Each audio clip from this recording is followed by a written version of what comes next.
Hello students, in last lecture we have discussed about balancing of chemical equation by heat and trial method. Now in this lecture we are going to discuss the balancing of chemical equation by partial equation method. तो जो heat and trial method है उस method की help से हम simple equations को balance करते हैं, but the reaction in which same element is repeated in more than one compound, those type of reaction is balanced by partial equation method. कि ऐसी रिएक्शन जिसमें एक एलिमेंट है वो एक से ज्यादा कंपाउंड में अपीयर हो रहा है, तो उसको हम पार्शियल इक्वेशन मेथड से बैलेंस करेंगे. पार्शियल इक्वेशन मेथड है, इसमें जो सिंपल स्टेप है, फर्स्ट स्टेप है, उसमें हम क्या करते हैं, हमारी जो कंप्लीट इक्वेशन है उसको टू और मोर इक्वेशन में डिवाइड कर लेते हैं. कंप्लीट इक्वेशन है उसको हम पार्ट्स में डिवाइड करेंगे टू और मोर इक्वेशन में. तो जो टू और मोर इक्वेशन है उसको हम क्या कहेंगे, पार्शियल इक्वेशन. और जो हमारी वो एक कंप्लीट इक्वेशन है उसको तो हम कंप्लीट कहेंगे, बट यदि उनको पार्ट्स में डिवाइड कर रहे हैं तो वो पार्शियल इक्वेशन है. तो फर्स्ट पॉइंट हमारा क्या है, जो केमिकल इक्वेशन है कंप्लीट, उसको हम क्या करेंगे, divide in partial equations. Partial equations, partial का मीन्स क्या है, टू और मोर इक्वेशन में. और जो ईच पार्शियल इक्वेशन है that is known as skeleton equation. क्योंकि स्केलेटन इक्वेशन में हम क्या करते हैं, रिएक्टेंट्स लिखेंगे उनके बीच में प्लस साइन, प्रोडक्ट्स लिखेंगे उनके बीच में प्लस साइन, और एरो का सिंबल लिखेंगे बिटवीन रिएक्टेंट्स एंड प्रोडक्ट्स, कि reactants combine to give rise to products. That is known as skeleton equation. Second point ये है कि जो हमारी पार्शियल इक्वेशंस है, each partial equation is balanced by hit and trial method, are balanced by hit and trial method से हम balance करेंगे. Third point है, यदि हमें नीड होगी तो हम जो पार्शियल इक्वेशन है उसको किसी सुटेबल इंटीजर से मल्टीप्लाई करेंगे. तो थर्ड पॉइंट हमारा क्या है, if necessary partial equations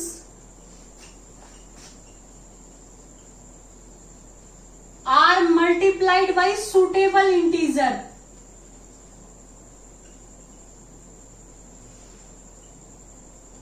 Suitable integer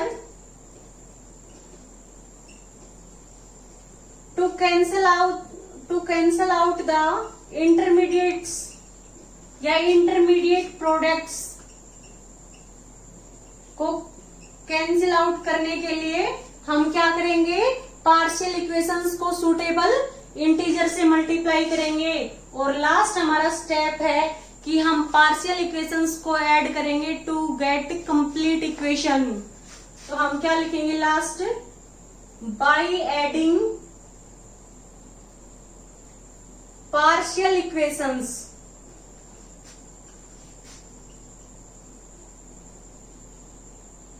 we get complete balanced equation. Balanced equation, जैसे हमें एक इक्वेशन बैलेंस करनी है, एक क्वेश्चन है हमारा कि हमें एक इक्वेशन बैलेंस करनी है जिसमें KMnO4 ऑक्सैलिक एसिड के साथ रिएक्ट कर रहा है, प्लस क्या है, H2SO4 है, और क्या बन रहा है, K2SO4 plus MnSO4 plus CO2 और प्लस H2O. इस इक्वेशन को हमें पार्शियल इक्वेशन मेथड से बैलेंस करना है, तो हम कैसे करेंगे वो देखते हैं. यहाँ पे पोटेशियम 1 है, यहाँ पे 2 है, मीन्स बैलेंस नहीं है. बैलेंस्ड इक्वेशन का मीन्स क्या है कि जो सभी एलिमेंट्स के एटम है वो रिएक्टेंट साइड और प्रोडक्ट साइड इक्वल होने चाहिए। Mn यहाँ पे 1 है, यहाँ पे सल्फर 1 है, यहाँ पे सल्फर कितने हैं 2 है, यहाँ पे कार्बन 2 है और यहाँ पे क्या है 1 है, और हाइड्रोजन यहाँ पे 2 और 2 4 है और यहाँ पे 2 है। Means number of atoms of each element are not equal in reactant as well as in product side. तो हम क्या करेंगे, इस इक्वेशन को बैलेंस करेंगे। तो बैलेंसिंग में हम क्या देखेंगे कि इस इक्वेशन को पहले हम 2 और मोर इक्वेशन में डिवाइड करेंगे। तो हम ये देखते हैं KMnO4 जब H2SO4 के साथ रिएक्ट करेगा, ये हमारा पहला स्टेप है।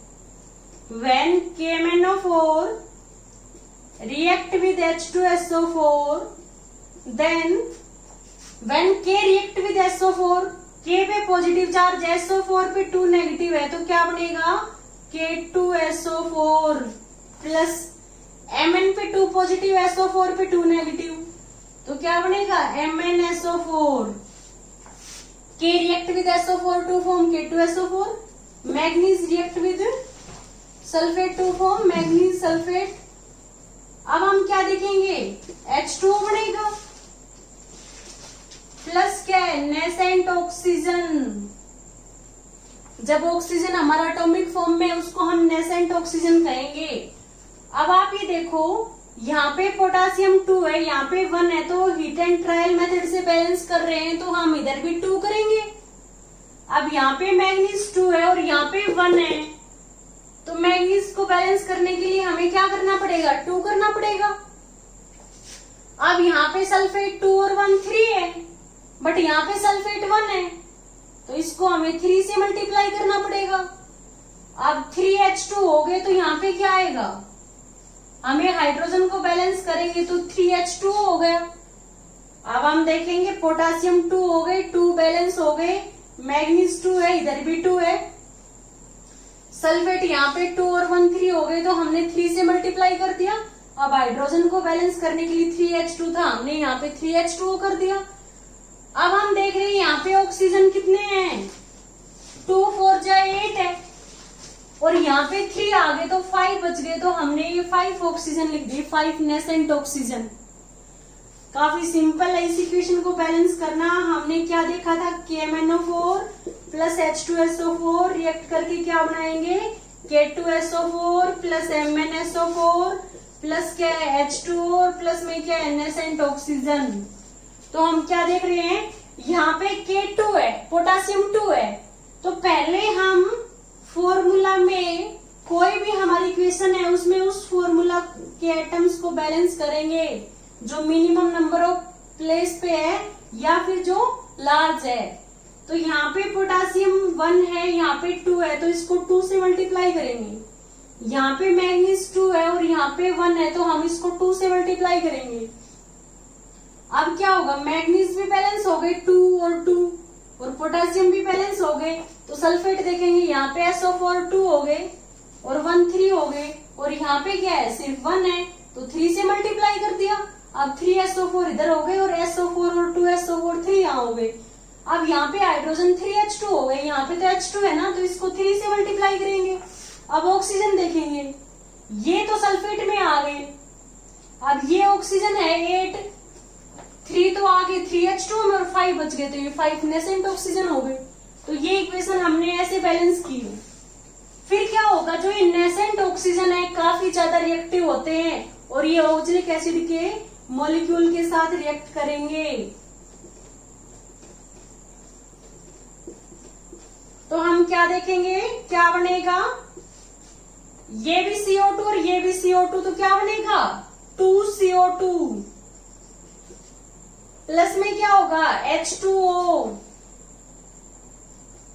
ये हमारी सेकंड इक्वेशन हो गई। इधर 5 नेसेंट ऑक्सीजन है, यहाँ पे 1 है। नेसेंट ऑक्सीजन को कैंसिल करने के लिए इक्वेशन 2 को हम क्या करेंगे, 5 से मल्टीप्लाई कर देंगे। हम क्या करेंगे, यहाँ पे फर्स्ट इक्वेशन में 5 नेसेंट ऑक्सीजन है, इसमें 1 है। इन नेसेंट ऑक्सीजन को कैंसिल करेंगे क्योंकि ये इंटरमीडिएट है, ये फाइनल रिएक्शन में कहीं आपको नेसेंट ऑक्सीजन नहीं दिखाई दे रही। तो हम क्या करेंगे, इस सेकंड इक्वेशन को 5 से मल्टीप्लाई करेंगे और दोनों इक्वेशन को ऐड कर देंगे। 5 ऑक्सीजन से ये 5 ऑक्सीजन कैंसिल हो गया, तो ओवरऑल इक्वेशन क्या होगी हमारी, 2KMnO4 प्लस में क्या हो गया 3H2SO4 प्लस में क्या हो गया 5 ऑक्सिलिक एसिड के मॉलिक्यूल्स हैं, इसको हम COOH की होल ट्वाइस लिख सकते हैं। ये क्या हो गया K2SO4 प्लस क्या हो गया 2MnSO4 प्लस क्या हो गया 3H2 और ये 5 2 क्या हो गया 10CO2 प्लस क्या हो गया 3H2 और ये हमारे क्या हो गए 5H2 और 3 ये तो 8H2 हो गए। ये हम देखेंगे हमारी इक्वेशन बैलेंस हो गई। तो फर्स्ट हमने क्या किया था, केमिकल इक्वेशन को डिवाइड किया था पार्शियल इक्वेशन में। हमने इस पूरी इक्वेशन को 2 इक्वेशन में डिवाइड कर लिया। ये दोनों इक्वेशन क्या है, पार्शियल इक्वेशन है। और किस फॉर्म में लिखी थी हमने, स्केलेटन इक्वेशन की फॉर्म में, कि रिएक्टेंट्स के बीच में प्लस साइन, प्रोडक्ट्स के बीच में प्लस साइन, दोनों के बीच में एरो है। फिर हमने दोनों इक्वेशन को इंडिविजुअली बैलेंस किया था by hit and trial method. तो ये सेकंड स्टेप हो गया हमारा कि each partial equation are balanced by hit and trial method. ये हमने हीट एंड ट्रायल मेथड से बैलेंस किया। नेक्स्ट स्टेप क्या था, यदि हमें रिक्वायरमेंट है तो हम क्या करेंगे, किसी सुटेबल इंटीजर से मल्टीप्लाई करेंगे ताकि जो इंटरमीडिएट्स है वो कैंसिल हो जाए।